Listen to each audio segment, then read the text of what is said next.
Pues esta definitivamente una discusión bastante interesante. Los posicionamientos tanto de los que estaban a favor como los que estaban en contra, pues planteaban cosas muy, pues yo creo que en algunas cosas buenas, pero en otras sí preocupantes. En ese sentido, Luisa, ¿cómo tenemos que entender realmente esto? El tema de los amparos directos, sí nos tiene que poner a pensar que pues el presidente termine como con esa facultad exclusivamente él, el presidente de la Corte. Sí, a ver, creo que son varias cosas. O sea, si tú me dices, oye, esto es un problema social gravísimo de administración de justicia, el tema de que se le haya dado esta regla de infalibilidad, de que el presidente cuando admite los amparos directos en revisión o desecha, lo hace de manera perfecta. No me parece que sea un problema grave en términos de la justicia. Para el contexto muy específico de lo que representa el amparo directo en revisión para la justicia, sí es un problema, pero digamos, en un contexto más amplio de la justicia es muy marginal.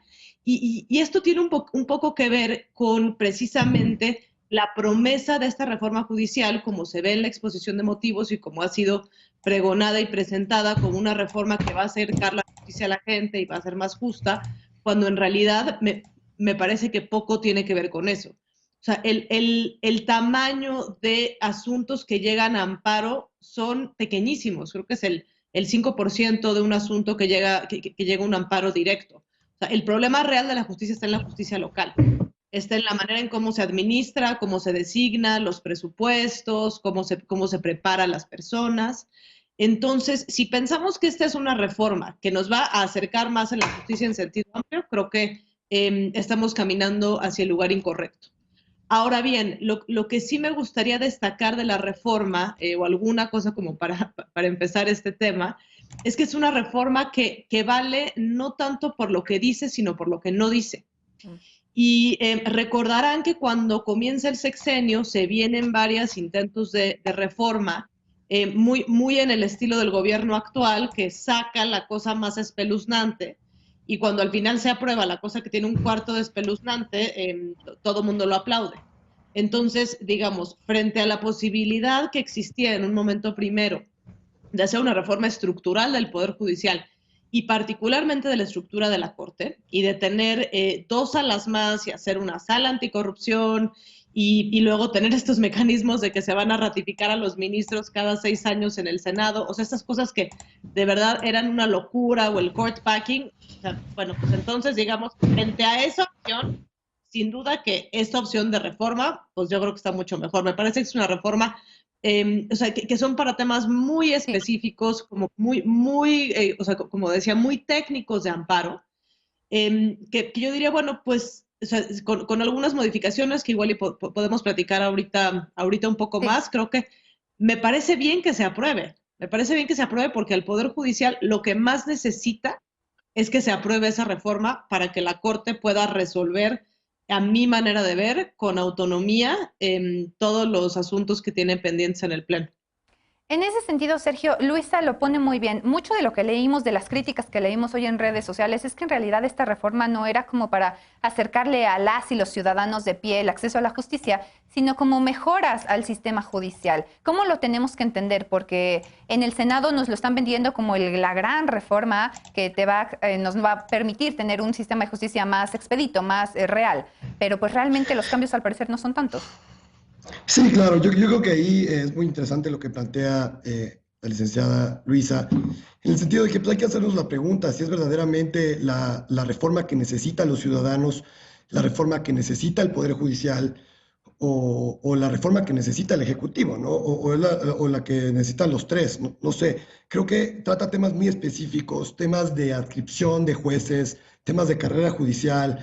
Por ahí toca temas en específico de amparo directo, como ya bien lo estaba mencionando, controversias constitucionales y demás. Creo que ahorita podremos avanzar un poco más en ese sentido.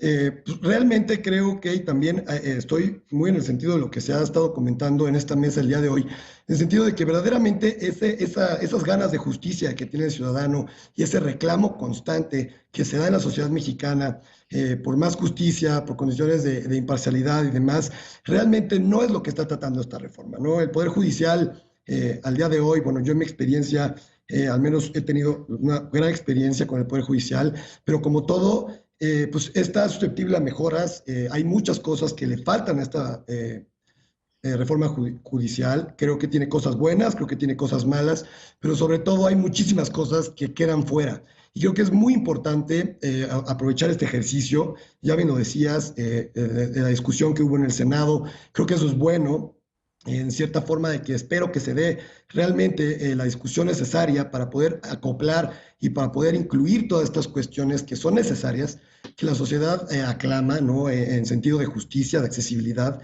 Y creo que, bueno, pues las cosas que vamos a analizar el día de hoy, si bien son de la suma importancia, creo que verdaderamente no atacan el problema de raíz y el problema que verdaderamente se prometió, ¿no? Que era realmente reformar estructuralmente el Poder Judicial de la Federación, ¿no? Entonces creo que es muy importante acatar eso. Por ejemplo, algo que nos mencionaba la nota inicial y que yo aplaudí mucho fue el tema de la paridad de género en los nombramientos del Poder Judicial. Ahí no sé, Rebeca, ¿cómo lo ves tú? Porque entonces podemos entender que el 50-50 pues ya podría ser una realidad para muchas abogadas que hoy están buscando tener cargos y que pues por muchas limitantes del propio sistema hoy no pueden acceder a ellos.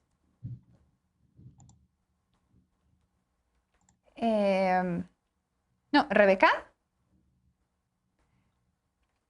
Bueno, tú, Luisa, ¿cómo lo estamos viendo ahí? El tema del 50-50 definitivamente es algo que estamos buscando pues, en todos los espacios públicos y habíamos observado un poder judicial muy reticente a entrarle a esto porque escuché muchas voces que decían, no, es que aquí se entra por capacidad y no solo pues por el tema del género, pero desde afuera pues podríamos decir que es un avance de lo que se está aprobando en el Senado. Sí, a ver, el Poder Judicial se ha caracterizado pues en una parte por su tradicionalismo, en una parte por su machismo y su falta de perspectiva de género. Creo que una cosa que sí hay que aplaudirle al ministro presidente son los esfuerzos que ha hecho desde ese lugar. Ayer se publica el manual o sea, para juzgar con perspectiva de género que viene desde la Corte, un manual muy completo, muy contemporáneo, muy acucioso. Entonces, o sea, creo que están habiendo avances importantes, ¿no? Que haya paridad, creo que siempre y cuando esté acompañado de precisamente de tener condiciones para, uno, pues, que las mujeres tengan el mismo acceso en términos de educación, o sea, en términos de oportunidades, en términos de toda la infraestructura que se necesita para lograr un plan de vida, que si tú quieres ser jueza, pero además puedas ser madre, que no tengas que escoger entre lo uno o lo otro. O sea, me parece que si están todas esas condiciones dadas, la paridad está muy bien. Sí. Pero la paridad por la paridad, a mí me parece que no es una buena regla, porque o sea, tienes que estar las condiciones para que lleguen las mejores mujeres, no para que lleguen por ser mujeres. Sí, claro. O sea, las mejores tomadoras de decisiones, ¿no? Exacto, exacto.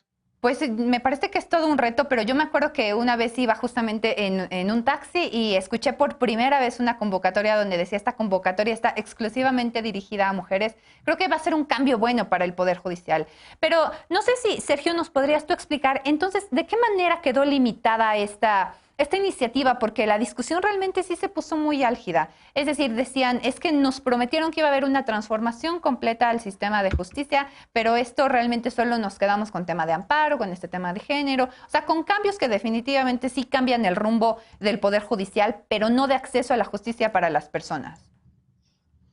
Exacto, yo creo que esta iniciativa, esta reforma, trae consigo muchos temas de la carrera judicial, del quehacer del Poder Judicial.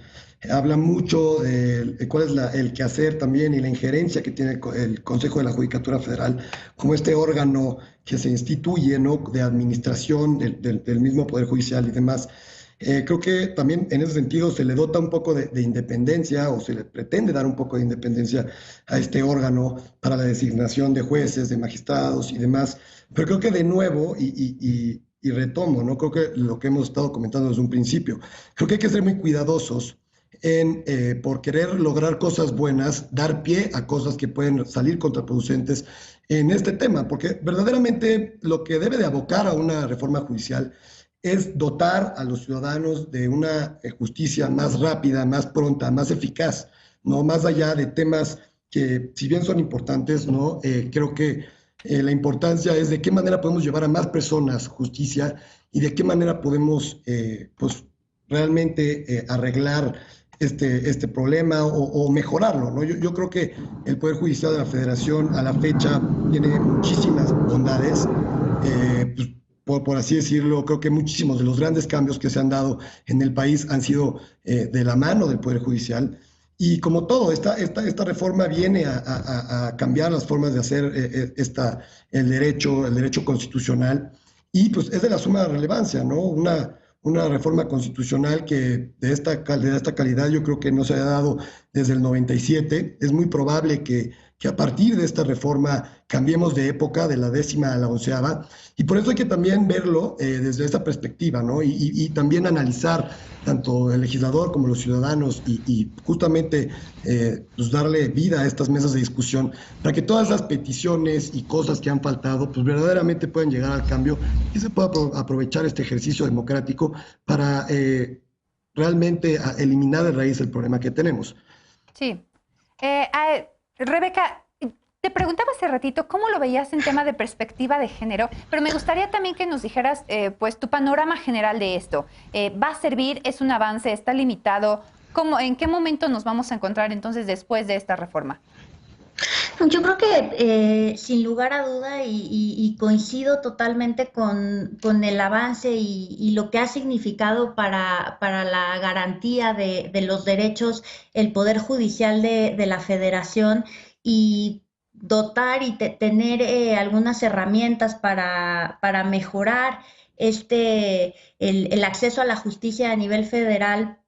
Es de suma importancia, y creo que estamos frente a un reto importante, pero también una oportunidad de pues acercar de una mayor manera la justicia a las personas. Sin embargo, como ya Luisa comentaba hace algunos momentos, quienes llegan, los casos que llegan al amparo y más a la Suprema Corte de Justicia, pues en términos numéricos son muy pocos. Entonces, si de verdad queremos que haya una garantía de los derechos, y en términos de derechos de las mujeres, en términos de perspectiva de género, desde el derecho, hace falta, el camino por recorrer es enorme. Y no podemos dejar de lado como país pues la gran reforma que implica a nivel judicial estatal, ¿no? Yo creo que la mayor parte, Javier lo comentaba hace un momento, la mayor parte de las violaciones a los derechos humanos, la mayor parte de las violencias y de la discriminación que sufren las mujeres suceden en el ámbito de lo local, y entonces en ese sentido me parece fundamental poder pues ir hacia allá y aprovechar pues esta reforma que se está llevando a cabo justo para mejorar ciertas cosas que hay que mejorar en términos del acceso a la justicia. No, le diste el clavo, me parece, Rebeca, porque el tema no solo es estatal, también a nivel municipal, para que las y los ciudadanos puedan sentirse pues realmente que la justicia se ejerce, pues tienen que tener no solo fiscalías estatales fuertes, sino también MPs dentro de sus propios municipios donde se sientan pues realmente resguardados y atendidos. Entonces, pues creo que sí es un tema donde pues sí se quedaron cortos, pero también hay pues avances en términos del fortalecimiento al Poder Judicial, y pues eso hay que celebrarlo. Pues vamos a una pausa. Ahora, con grandes esfuerzos, la mayoría morenista consiguió que la propuesta de reforma al Poder Judicial fuera aprobada en comisiones y pasara al Pleno. ¿Cuáles son los siguientes pasos para la iniciativa que busca un Poder Judicial más paritario, justo y honesto? Regresamos a Punto y Contrapunto.